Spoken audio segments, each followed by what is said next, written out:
Okay, what's the next thing? Now we're at the front of the book, the introduction. What are they trying to accomplish? Well, this one says, this is what we're trying to do. We're trying to show people what happened in color, but not just in color, because a lot of maps that fortunately do have color in them, usually show one side is red and the other side is blue. And that's it. What a total waste of color. Because within one side, in fact either side, they have various levels of control. Divisions, corps, brigades, regiments, all those things exist. But if everything is red, then how do you know who belongs to whom? How do you know which brigade is doing what? For example, the Battle of Shiloh becomes very confused. The Confederates lined up, went forward through the woods, and it says that they became intermingled.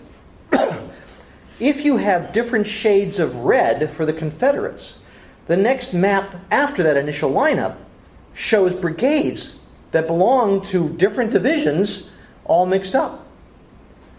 In color, with shades of red, you can see that. It's like, oh my God. And one important thing about that is, what does that mean? So they get mixed up. So what?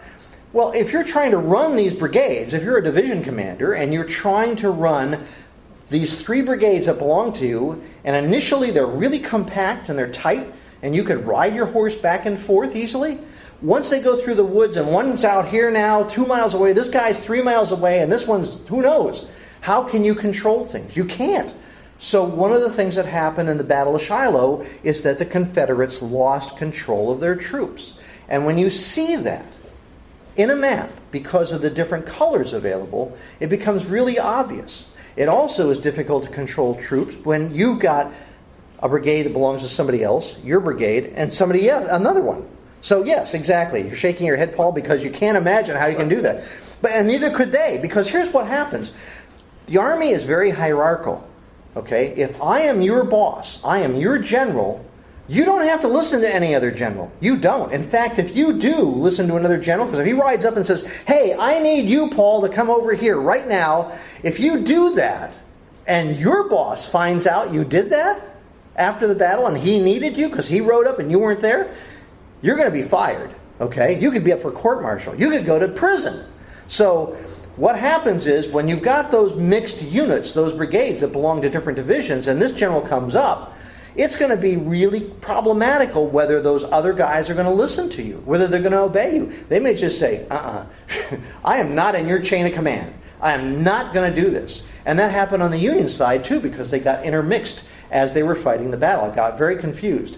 You can see why it was such a confusing battle and difficult to control based on a map in color that simply uses different shades of blue and different shades of red.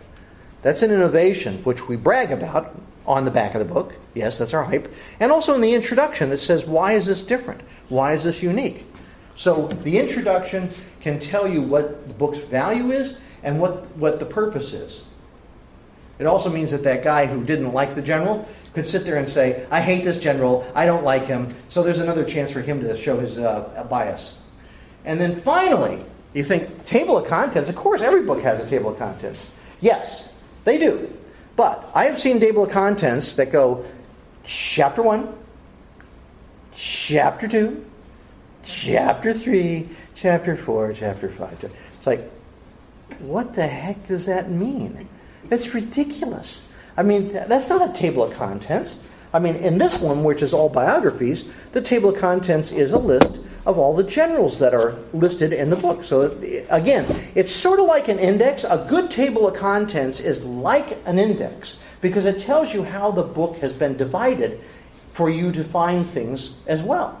For example, if I want to find a specific, since there's no index in this book, if I want to find, here we go, Drouot, General Drouot, okay? He is listed at the front. So I can find him because the page is there, right? If it was just Chapter 1, Chapter 2, Chapter 3, it doesn't mean anything.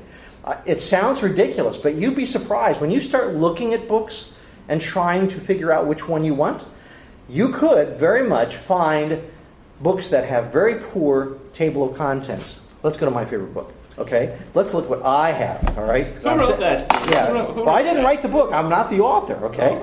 Okay, so here's This table of contents goes through and explains each of the parts. So there's the pre-war for Grant, and then there's the Civil War, and it lists each of the different battles. It also talks about the strategic situation, and it's got specific dates. Okay? Yes, which means that what was that thing that happened in July of 1863? Oh, well, bang, you can find it right here, just better than an index, and go straight to that page, that chapter.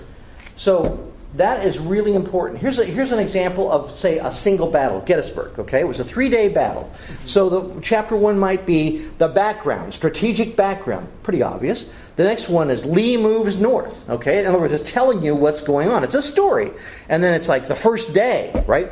The first night, the second day. If each chapter has that information, then it's easy for you to find where you're at. If you wanted to find out about Pickett's charge, there better be a chapter that specifically says Pickett's charge, right? But if you don't know anything about the battle and you've heard the name Pickett, how would you know what day to look if there's nothing in the table of contents? That's why it's important for the table of contents to help. It's not an index, but it helps you find things in the book and also helps you figure out how are they going to tell me the story that they wrote. But I have seen table of contents that go Chapter 1, Chapter 2, Chapter 3, Chapter 4, Chapter 5. It's like, what the heck does that mean? That's ridiculous. I mean, that's not a table of contents. I mean, in this one, which is all biographies, the table of contents is a list of all the generals that are listed in the book. So, again, it's sort of like an index. A good table of contents is like an index because it tells you how the book has been divided for you to find things as well. For example, if I want to find a specific, since there's no index in this book, if I want to find, here we go, Drouot, General Drouot. Okay, he is listed at the front, so I can find him because the page is there, right? If it was just Chapter 1, Chapter 2, Chapter 3, it doesn't mean anything. It sounds ridiculous, but you'd be surprised. When you start looking at books and trying to figure out which one you want, you could very much find books that have very poor table of contents. Let's go to my favorite book, okay? Let's look what I have, all right? Who wrote that? Yeah, well, I didn't write the book. I'm not the author, okay? Oh. Okay, so here's this table of contents goes through and explains each of the parts. So there's the pre-war for Grant, and then there's the Civil War, and it lists each of the different battles. It also talks about the strategic situation, and it's got specific dates. Okay? Yes, which means that what was that thing that happened in July of 1863? Oh, well, bang, you can find it right here, just better than an index, and go straight to that page, that chapter. So that is really important. Here's an example of, say, a single battle, Gettysburg. Okay, it was a 3-day battle. So the chapter 1 might be the background, strategic background, pretty obvious. The next one is Lee moves north. Okay, in other words, it's telling you what's going on. It's a story, and then it's like the first day, right? The first night, the second day. If each chapter has that information, then it's easy for you to find where you're at. If you wanted to find out about Pickett's charge, there better be a chapter that specifically says Pickett's charge, right? But if you don't know anything about the battle and you've heard the name Pickett, how would you know what day to look if there's nothing in the table of contents? That's why it's important for the table of contents to help. It's not an index, but it helps you find things in the book and also helps you figure out how are they going to tell me the story that they wrote. And those are the 10 pieces, the 10 elements that make up a history book.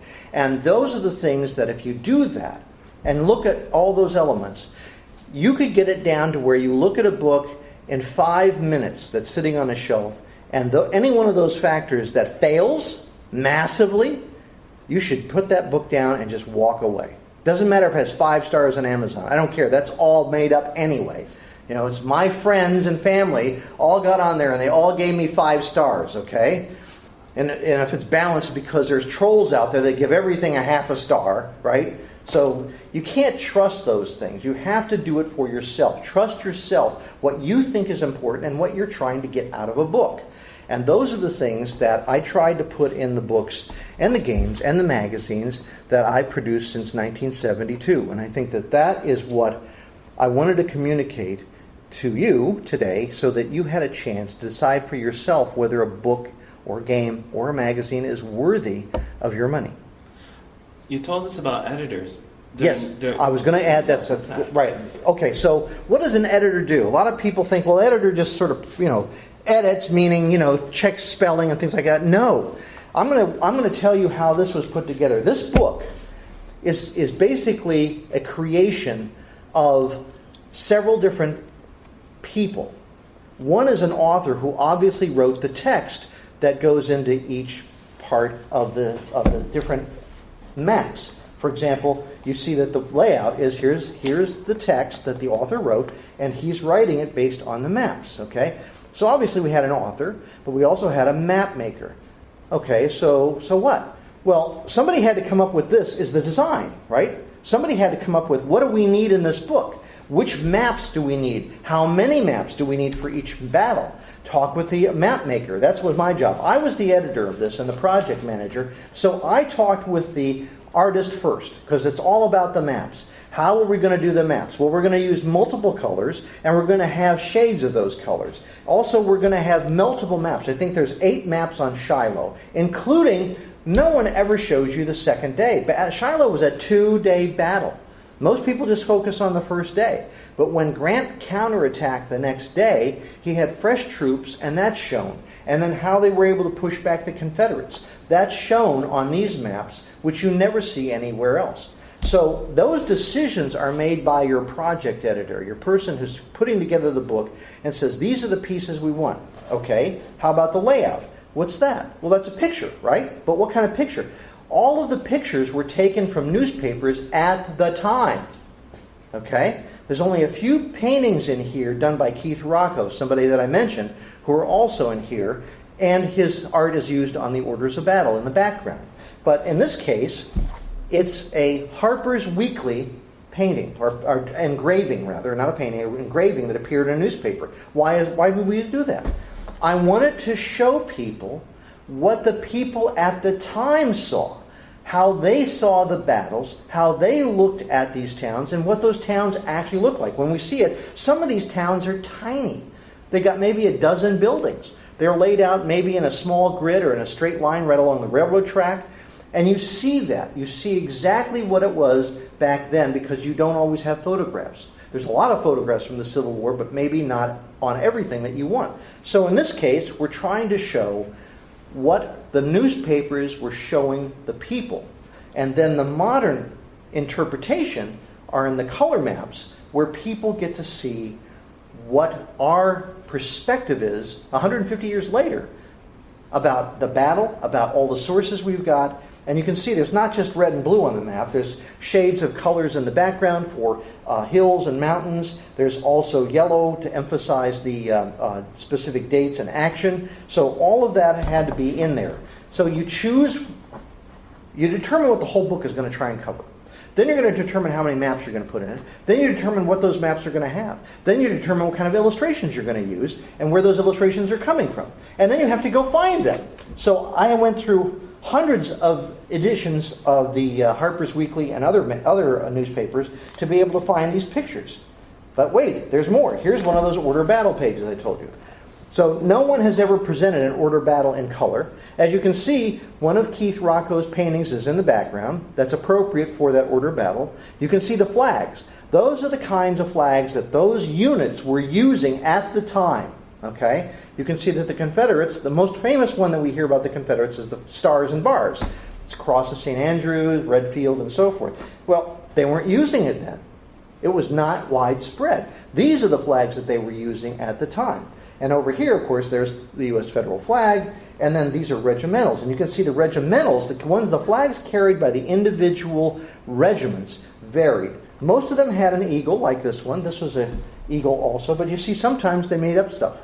They just made up different ones. You could do it. There are hundreds and hundreds of variations on these, and we're just trying to show just how much that changed. This also, I think, is the one that talked about the 20th Ohio. There it is, right there. Yep. 20th. This is the 20th Ohio over here. Now, when it was brand new and fresh, it looked like that. It was darker, almost purple, and it had really nice gold eagle and brown and all this sort of thing. And then after about a couple of months, it looked like this. It was totally faded away.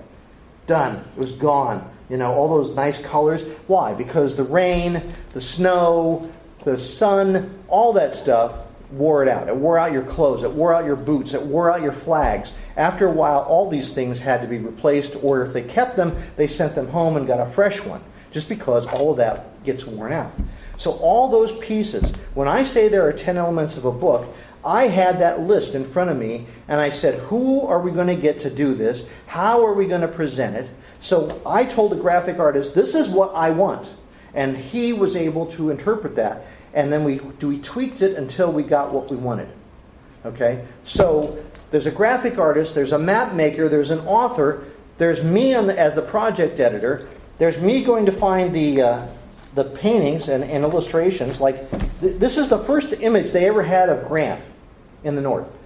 Now, it doesn't look like Grant. Not at all. Because they just grabbed whatever they had. They said, here, put it in the paper. We don't have they don't have a photograph, obviously, so they don't even have an engraving of them. So they put that in there, and so this totally inaccurate engraving is U.S. Grant. That's the first time the North got to see this guy, all right? So there's a story there. Even in that caption that tells you why they got it wrong. It's because they didn't have a picture, and they had to get out the news. Fort Donelson is captured. It's like, holy cow, how did we do that? So you can see that also strategically, what's the situation? You can see that